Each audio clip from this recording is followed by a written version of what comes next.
నేను ఎక్కువసేపు బోర్ కొట్టియా దగ్గర పెట్టుకుని చాలా తక్కువ టైంలోనే ముగించి మిమ్మల్ని భోజనాలకు పంపించడానికి నేను ప్రయత్నం చేస్తాను. ఇంతకుముందే చెప్పినట్టు నాకు సబ్జెక్ట్ మిగలలేదు మాట్లాడడానికి. అయినా సరే ఇంతసేపు నా గురించి చాలా ఏదో చెప్పాలి కదా, అభివృద్ధిని చూసినప్పుడు నాకు మంచి మాటలు చెప్తే ఎంకరేజింగ్ ఉంటుందని చెప్పిండు. నిజంగా నేను అంత గొప్పగా ఏం పని చేయట్లేదు. మీ లెక్కనే నాకు కూడా 24 గంటలు ఉంటాయి, మీ లెక్కనే నాకు కూడా కుటుంబం, మీ లెక్కనే నాకు కూడా ఉద్యోగాలు అవన్నీ ఉన్నాయి. అవన్నీ చేసుకుంటేనే మిత్రులందరి సహకారంతో, ఈ ముందున్న మిత్రులందరి సహకారంతో కొంత పని చేస్తాను. నా నోరు కొంచెం గట్టిగా ఉంటుంది కాబట్టి నేను పని చేసినట్టు అవ్వబడతా, వాళ్ళు ఒప్పడం అంతే తేడా. చాలా బాగా పనిచేస్తాను. అందరు కలిస్తేనే అయిపోయి ఒక్కంతో ఎప్పుడు ఏది సాధ్యం కాదు. ఇక ఈ మీటింగ్ అంతా చూసినాక నాకు ఒక విషయం అనిపించింది. మిమ్మల్ని అందరినీ మేము బాగా పోయినాం, మమ్మల్ని మీడియా అంతా మీరు బాగా పోయినాం. మీరు సంతోషమా? మీరు హ్యాపీ, మేము హ్యాపీ. వచ్చింది మహిళా రాజ్యం. ఓకే, మహిళలందరూ హ్యాపీ. ఇక మహిళలకు తిరుగులేదు. ఈ మీటింగ్ ఇద్దరితో సమాప్తం. నిజమా ఇది నిజమేనా? మనం ఒక హిపోక్రటిక్ సొసైటీలో ఉన్నామా, నిజమైన రియల్ సమాజంలో ఉన్నామా? మేము మాట్లాడిందంతా నిజమేనా? ఈ స్టేజ్ మీద నా భార్య గొప్పది, మా తల్లి గొప్పది, మా అమ్మ గొప్పది, నా బిడ్డ 7 గంటలకి ఫోన్ చేసి తింటామని అడుగుతుంది, ఇవన్నీ మాట్లాడినాం కదా, ఇది నిజమేనా? మన అంతరాత్మల నుంచే వస్తుందా? మనం మనం ప్రాక్టికల్గానే ఉన్నామా? ఒక్కసారి మనల్ని మనం ఆలోచించుకోవాలి. నిజమే, భారత ఒక్క నిమిషం. భారత సమాజం ప్రపంచంలో అన్ని సమాజాల కంటే కూడా ముందే తన ప్రగతిని నమోదు చేసుకున్నది. ఎట్లా అంటే, ఎవరికైనా బోరు కొడితే చేయలేపండి, నేను ఆపేస్తాను స్పీచ్. దయచేసి నేను సీరియస్గానే మాట్లాడాలనుకుంటాను. ఎందుకంటే ఇంతసేపు చాలా పొగడ్తలు అయిపోయినాయి కదా. ఇప్పుడు మనం కొంచెం నేల దిగి రియాలిటీ మాట్లాడుకోవాలి.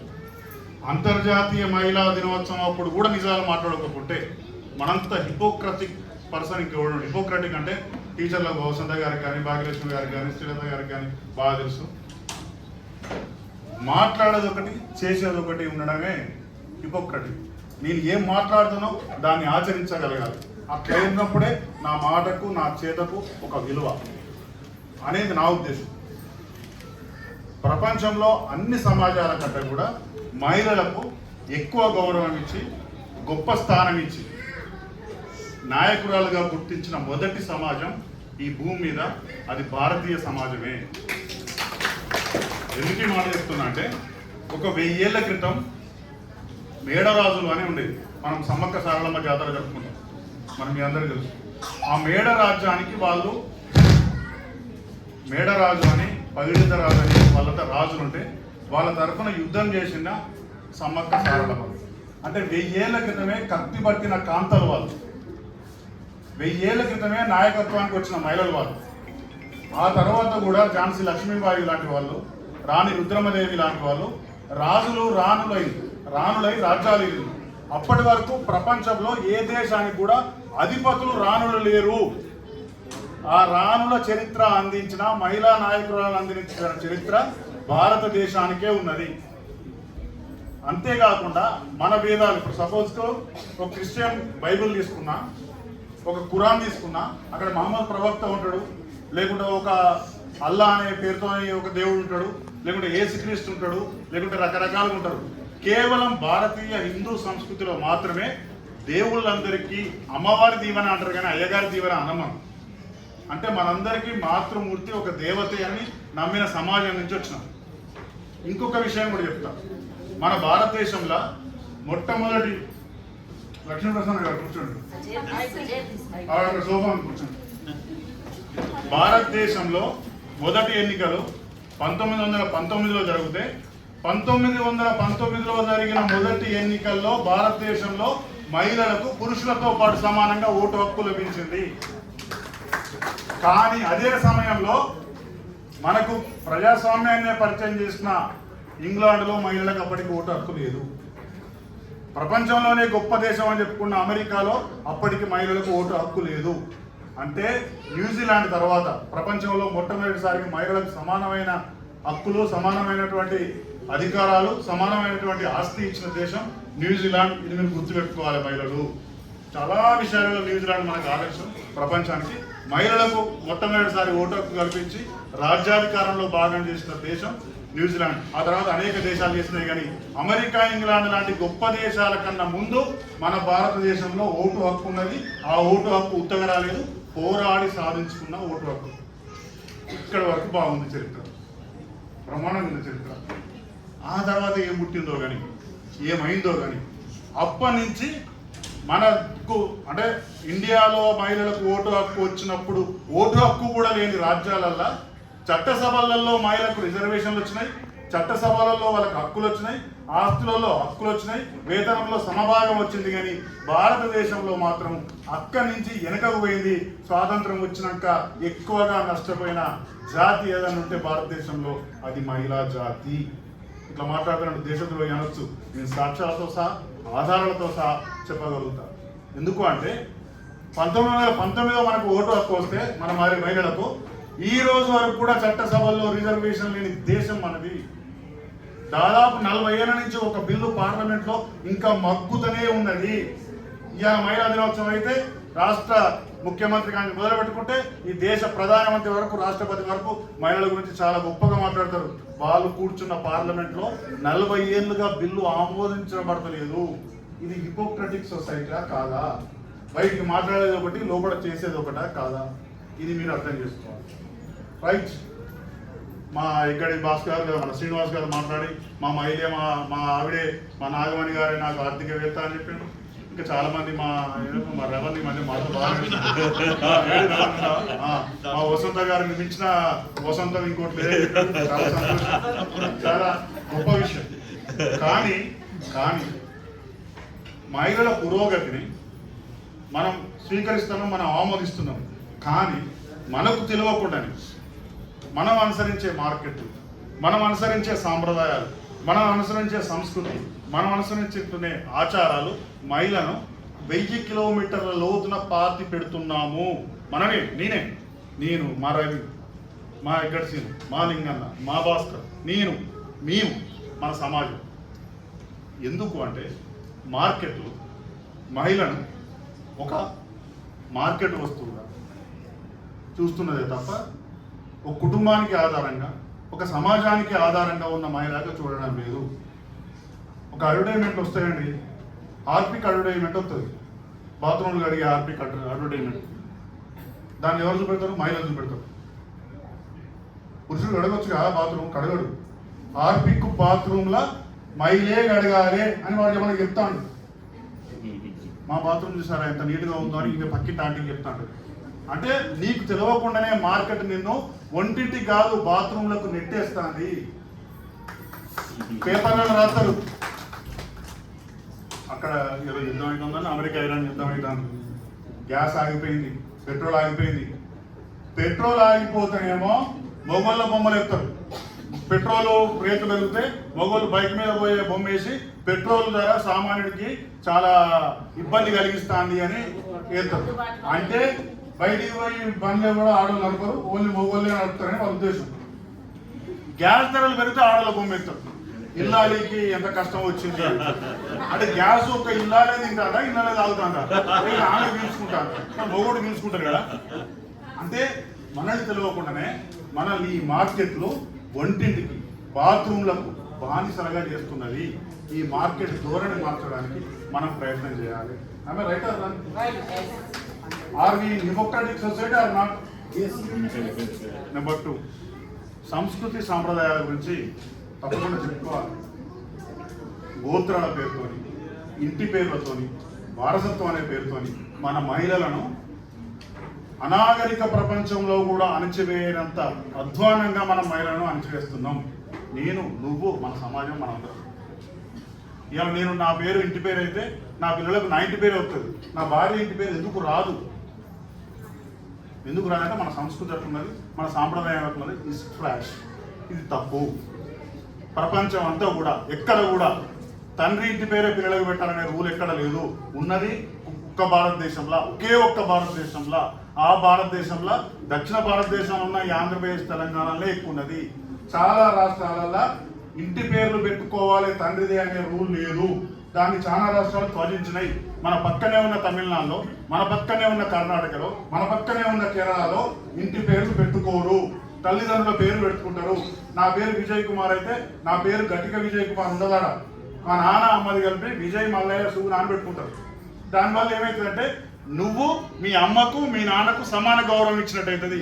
మన సమాజం ఏమవుతుంది, మన తండ్రి ఇంటి పేరే పెట్టుకోవాలి, సన్ ఆఫ్ డాటర్ ఆఫ్ మన తండ్రి పేరే రాసుకోవాలి, అంతే తప్ప తల్లి పేరు ఎక్కడ రాయరు.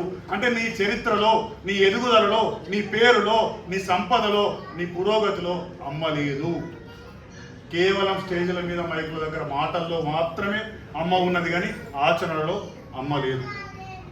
ఆడలు కూడా కొన్ని తప్పులు ఉంటాయి. ఇద్దరు అమ్మాయిలు పుడతారు, అమ్మాయిలు పుట్టినాక మళ్ళీ కొన్ని ట్రై చేద్దాం, ఎందుకంటే వారసుడు కావద్దా? మనమే అనుకుంటాం అమ్మ, మహిళ శత్రువు మనమే అనుకుంటాం. ఆయన ఇద్దరు పిల్లలు ముగ్గురు పిల్లల్ని పోషించగలుగుతున్నాం, పోషించడానికి మొగోడు బాధపడ్డా కానీ ఏం కాదు, కూలీనాలో పెట్టి అర్థం మనకు వారసుడు కావాలి కదా. అమ్మాయిలు వారసులు కాదు, అబ్బాయిలే వారసులు అనే ఒక నీచమైన ఆలోచన నీ మనసులో ఉన్నంత కాలం నీ మహిళ ఎదగదు. ఆమె రైటర్. రేపు పొద్దున ఇద్దరు అమ్మాయిలు పెద్దగా అయినాక అరే అందరూ మన ఇంటి పక్క మన మనుషులందరూ, లేదా మన పెద్దనాన్నలు, మన చిన్ననాన్నలు, మన అందరూ ఇద్దరే పిల్లలు కంటే మీరు మాత్రం ముగ్గురు అందరూ ఎందుకమ్మా అని ఎన్నడని అడిగింది అనుకో అమ్మ. ఒక వారసులు కావాలి కాబట్టి 3వ వారానికి అన్నాం, 3వ కూడా మొగోడు కుట్టకుంటే 4 పోతాం, అవునా? అప్పుడు గట్టిగా ఇంకా తిరుపతి కాబట్టి ఇంకెక్కడ అరుణాచలం పోయినా మొక్కుతాం. అయితే ఎందుకు చెప్తాం వాళ్ళకు వారసులు కావాలి, వారసులు? ఆ అమ్మాయి మనసు ఎంత గాయపడాలి, ఎంత బాధపడాలి అంటే మా అమ్మ నాన్న పేరు నేను నిలబట్టనా, నేను వారసురాలు కాదా, మొగోడే వారసురా అనే ఫీలింగ్ వచ్చి అక్కడనే వాళ్ళ ఆత్మన్యూనతాలు భావానికి లోనై వాళ్ళ ఎదుగుదలకు అక్కడనే ఆగిపోతుంది. ఈ దౌర్భాగ్యం ఈ పోవాలి. కొడుకే వారసుడు, బిడ్డ వారసురాలు కాదు అని ఎవరు అనుకున్నా అది హిపోక్రటికే. ఎందుకంటే భారతదేశంలో అనేక విషయాలలో మనకు ఒక్క నిమిషం పిల్లలు జవహర్లాల్ నెహ్రూ గారు ఆదర్శమా? దురదృష్టవశాత్తు మనం ఇక్కడ చదువుకోలే జవహర్లాల్ నెహ్రూ గురించి కాబట్టి మనకు తెలియదు. జవహర్లాల్ నెహ్రూ కుటుంబం వాళ్ళ తండ్రి మోతీలాల్ నెహ్రూయే ఇంటి పేరును త్వజించిండు. అంటే ఇంటి పేరు వదిలిపెట్టిండు, గోత్రం వదిలిపెట్టిండు. మాకు గోత్రం లేదు, ఇంటి పేరు లేదు. ఒక బిడ్డ పుడితే ఒక బిడ్డతోనే వాళ్ళు ఆపుకొని ఆ బిడ్డను దేశానికి ప్రధానమంత్రిని చేసిండు. ఇలా నెహ్రూ గాంధీ కుటుంబం నిలబడ్డది అంటే ఒక మహిళ వల్ల నిలబడ్డది తప్ప పురుషుని వల్ల నిలబడలేదు. అట్లా చాలా కుటుంబాలు కూడా.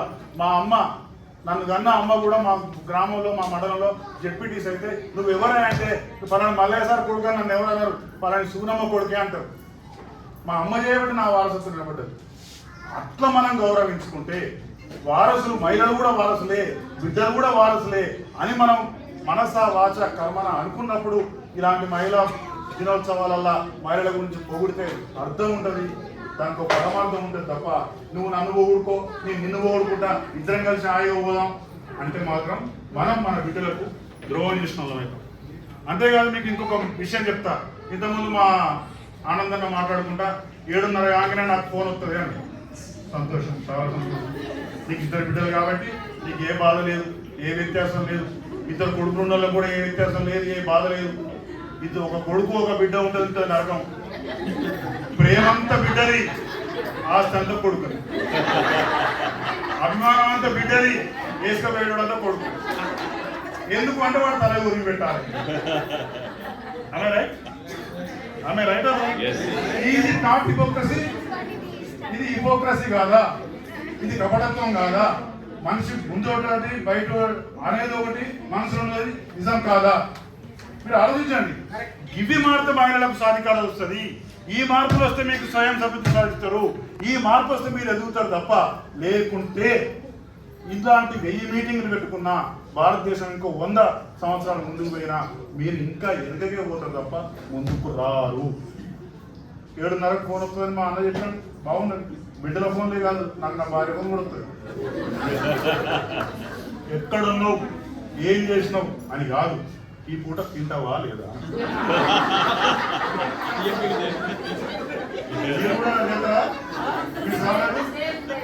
ఎందుకంటే 7:30 బియ్యం కడగాలి. బియ్యం కడిగినప్పుడు 2 గ్లాసులు పోయాలా 3 గ్లాసులు పోయాలా? నువ్వు రాలేదనుకో 2 గ్లాసులు పోతావు, వచ్చినావనుకో 3 గ్లాసులు పోతావు. రాలేదనుకో మధ్యాహ్నం కూర ఉడిపించు, ఏదో నడిపించుకొని పచ్చగా చారా పోసుకొని ఆ పూట నడిపిస్తాం. నువ్వు వస్తే నీ తాగిపోతావు, తడిపోతావు, కూర లేదని తింటావు, నీ అమ్మాయి వనికి వచ్చినట్టుంది, ఇంకో కూర ఉడతావు. అందుకోసం మనం ఫోన్ చేస్తాం. అవునా? మన బతుకంతా 200 గ్రాముల బియ్యం కోసం, ఒక్క కూర కోసం వాళ్ళు ఫోన్ చేస్తారు. ఇందులో ఒక నీతి ఏంటంటే, ఇందులో అర్థం చేసుకోవాల్సిన కూడా అర్థం ఏంటంటే, నువ్వు ఇంటికి వస్తా అంటే మాత్రమే సాయంత్రం పూట కూర వండుతుంది మీ భార్య. నువ్వు ఇంటికి రాదు అంటే ఆ రాత్రి కూర ఉండదు. మధ్యాహ్నం మిగిలిన ఇంత కూర ఉంటే పిల్లలకేసి ఆమె ఇంత పచ్చడి గిచ్చడి వేసుకొని సపరేట్గా ఆ పూట నడిపిస్తుంది. ఆ పూట నడిపిస్తే 2 కారణాలు, ఒకటి శ్రమ తగ్గుతుంది, ఇంత డబ్బులు కూడా ఆదా అవుతాయి. గట్ల మీద ఆరోగ్యం ఖరాబ్ చేసుకోకండి దయచేసి. మీరు వచ్చినా నా భార్య చెప్తా, నేను ఇక్కడ బిర్యానీ తినుకుంటా కూడా చెప్తే నేను వస్తా ఇంటికి. ఎందుకు తెలుసా? నేను వస్తా అంటేనే ఆ పూట కూర వండుతాను. నువ్వు తిని పడుకోమని వచ్చాక తింటా అంట, మీరేంటి పోయినాక నేను వచ్చినా అని చెప్తా. అర్థం చేయలేదు కదా. కాబట్టి మీరు కూడా మీరు పోయకుండా మేము వస్తున్నామనే చెప్పండి. ఆ కూర వండుకోండి, వాళ్ళ కడుపు తింటారు, వాళ్ళ కానీ బలంగా ఉంటారు. మళ్ళా మీనింగ్ ఇలా నీతి ఏంటంటే మహిళలు ఎవరి కోసమో త్యాగాలు చేసి మీ ఆరోగ్యాలు పాడు చేసుకోవచ్చు అని మాత్రమే మీకు చెప్తున్నా. మీరు ఫుడ్ తినండి, మేము బయట పోయి మందు తాగేటప్పుడు తిన్న పల్లీల ఖర్చు కాదా మాకు తిండి. గట్టిగా తినండి, గట్టిగా ఉండండి, రోజు గుడ్డు తినండి, అరటిపండు తినండి. లేదమ్మా బతుకం మనకి వాని కోసం వండుతాం కానీ మన కోసం వండుకోం, ఇదో దరిద్రం. ఇక ఇలాంటి కోటీశ్వరులు తింటున్న మేము పేదల్లో మేము. ఇంకొక విషయం కూడా చెప్తాం, మీరు ఎవరైనా బాధపడ్డా, ఎవరైనా మనసులో వచ్చుకున్నా కానీ, ఈ మధ్య యూట్యూబ్లో వచ్చినాక ప్రతి ఒక్కడు ప్రవక్త అయిపోయాడు. నామం పెట్టుకోవడం, కాషాయ రంగు బట్టలు వేసుకోవడం. ప్రతిరోజు ఏ భార్య అయితే భర్త కాళ్ళు నొక్కుతుందో వారికి అష్ట ఐశ్వర్యాలు సమకూర్తాయి. ఇది నాక తాగిపోయి వీడు అడ్డమంట కానీ వాంకాలు నొక్కుతాను.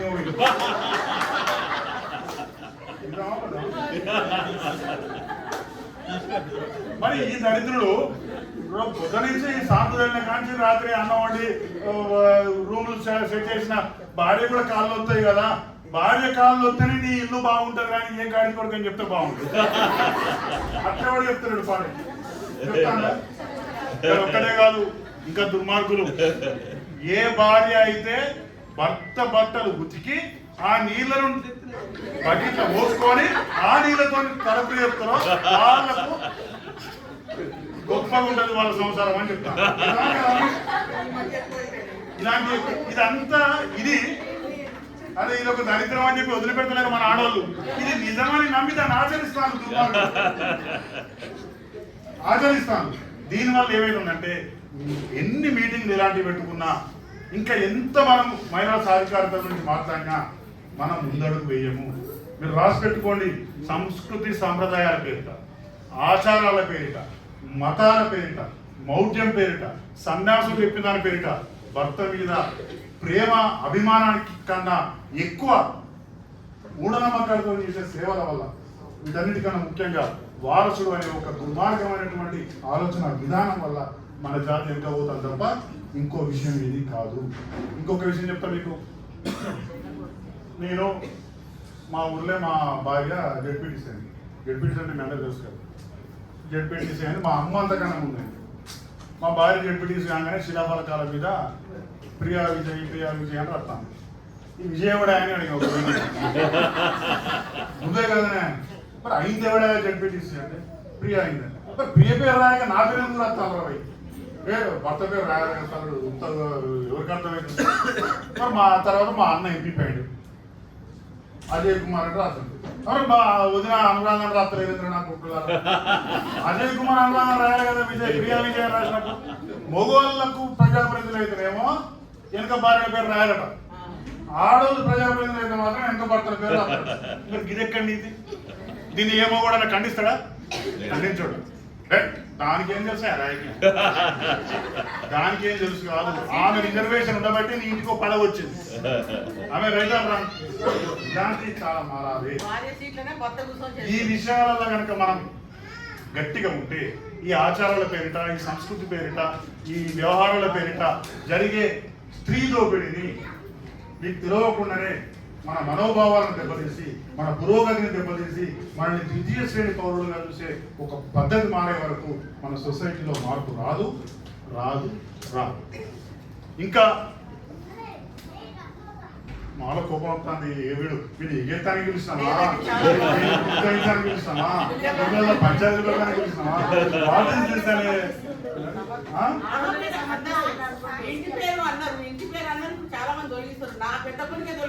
అది మీరు చదువుకున్నారు కాబట్టి మీ నిశాంత్ మంచిగా బాగా ప్రపంచం తెలుస్తున్నాడు కాబట్టి. అయితే నేనేమంటానంటే ఇలాంటి మార్పు అందరిలో వచ్చినప్పుడు ఇదేది నేను కొత్తగా చెప్తున్న విషయం కాదమ్మా, ప్రపంచం అంతా ఆచరిస్తున్న విషయం. మన పక్క రాష్ట్రాలు పక్కన పోయి తమిళనాడులో చూడండి, పక్కన పోయి కేరళలో చూడండి, పక్కన పోయి కర్ణాటకలో చూడండి. ఇవన్నీ మార్పులు జరిగినప్పుడు మన బిడ్డలకు మనం న్యాయం చేసిన వాళ్ళం అవుతాం, మన కొడుకులకు మనం న్యాయం చేసిన వాళ్ళం అవుతాం. ఇప్పటికి కూడా చెప్తున్నా, 7:30కి బిడ్డ ఫోన్ చేస్తే ఆ బిడ్డకు కట్నమించి ఎప్పుడు పంపిద్దామని చూస్తాం తప్ప ఆ బిడ్డని నా కంపెనీకి ఎండీ చేద్దామని మాత్రం ఏ తండ్రి అనుకోడు. అనుకుంటారా?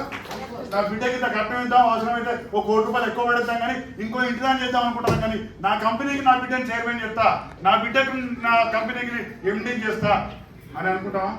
గట్లా అనుకున్నాడు. ఈ మహిళా దినోత్సవాన్ని పెట్టుకుంటే ఒక అర్థం, పరమార్థం ఉంటుంది.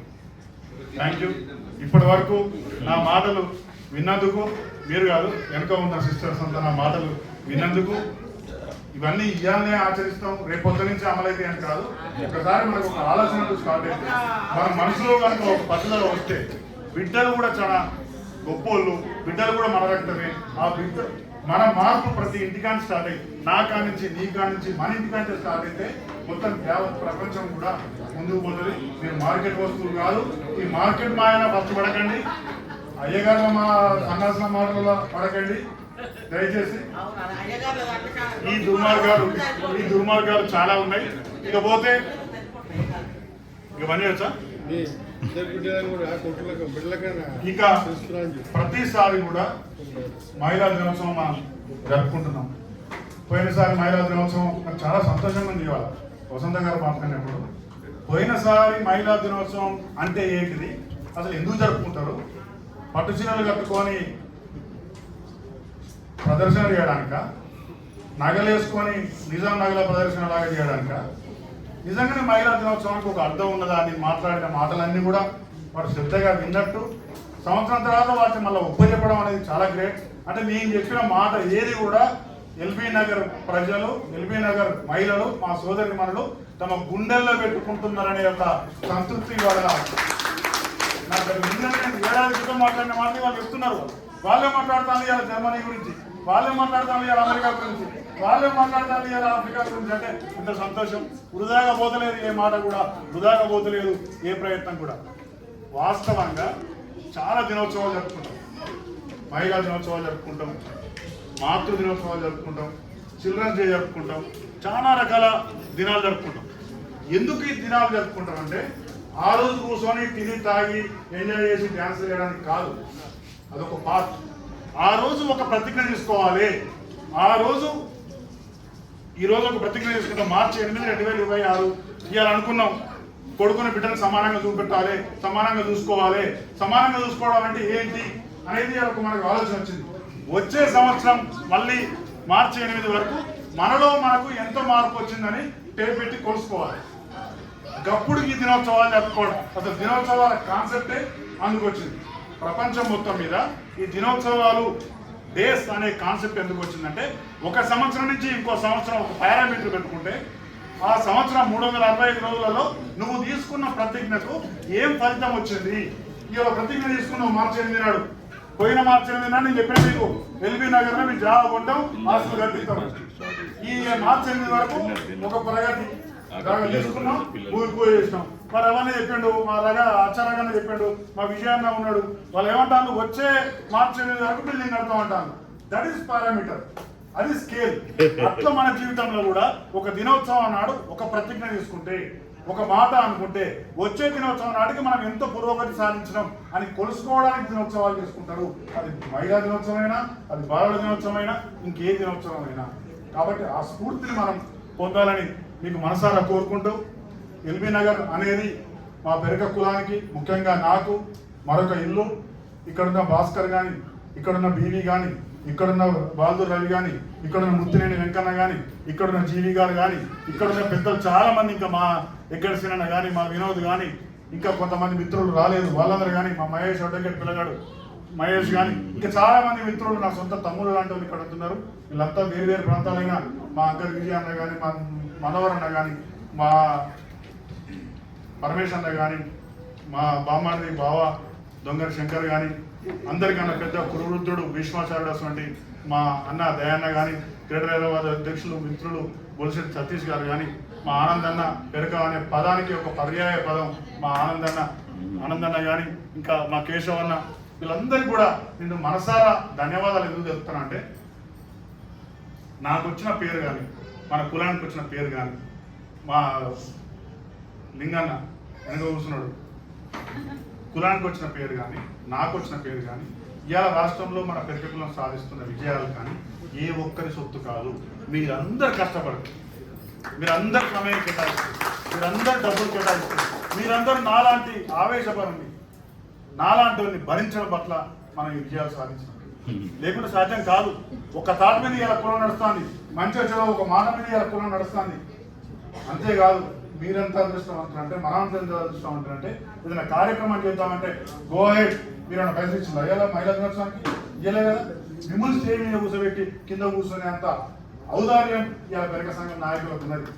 నేను మంచిగా ప్రోగ్రామ్ చేసుకోండి, నా ఆడిస్తా, ఎంత ఖర్చైనా సరే నేను భరిస్తా, 30,000 కానీ 40,000 కానీ మీరు నడిపేయండి అని ఒక భాస్కర్ లాంటి వ్యక్తి మనకు ఉండడం, ఇట్లా అందరూ కూడా ఎవరికి తోచిన విధంగా వాళ్ళు సహాయం చేయడం వల్ల ఇవాళ ఈ కులం నడుస్తుంది.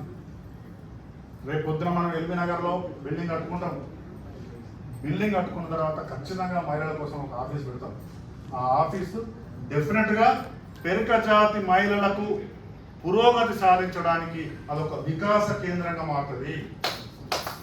ఎందుకు ఈ మాట అంటారంటే, అందులోనే మనం స్కిల్ డెవలప్మెంట్ సెంటర్ పెట్టుకుంటాం, అందులోనే మనం ట్రైనింగ్ ఇన్స్టిట్యూట్ పెట్టుకుంటాం, అందులో ఒక హాల్ ఉంటుంది, ఇలాంటి హాల్, అందులో ఏసీ పెట్టిస్తాం, అందులో కూడా మంచి చైర్లు, మంచి మైక్ సిస్టమ్ పెట్టిస్తాం.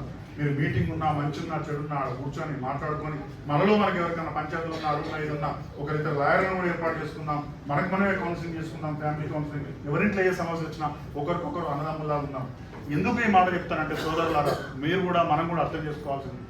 నేను ఎక్కడో వరంగల్ జిల్లా ఎక్కడో పుట్టిన, ఆయన ఎక్కడో పాలకుర్తి వావిలలో పుట్టిండు, ఆయన ఎక్కడో పొనుగోడులో పుట్టిండు, ఆయన ఎక్కడో దూపాల్లో పుట్టిండు.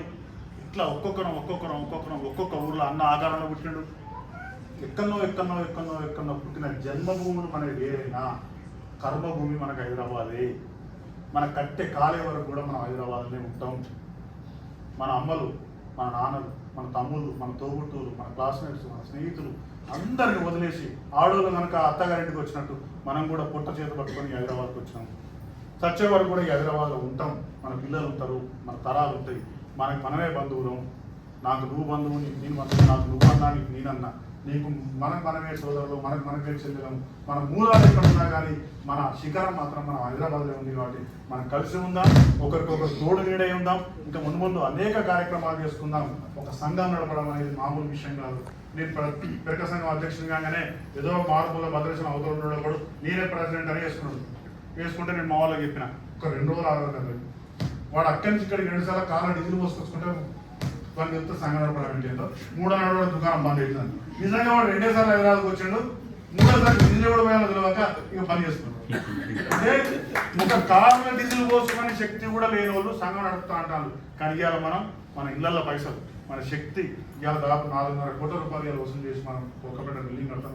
ఇవాళ ఎల్బీ నగర్ దానికి కూడా దాదాపు 4 కోట్ల రూపాయలు ఖర్చు అవుతుంది.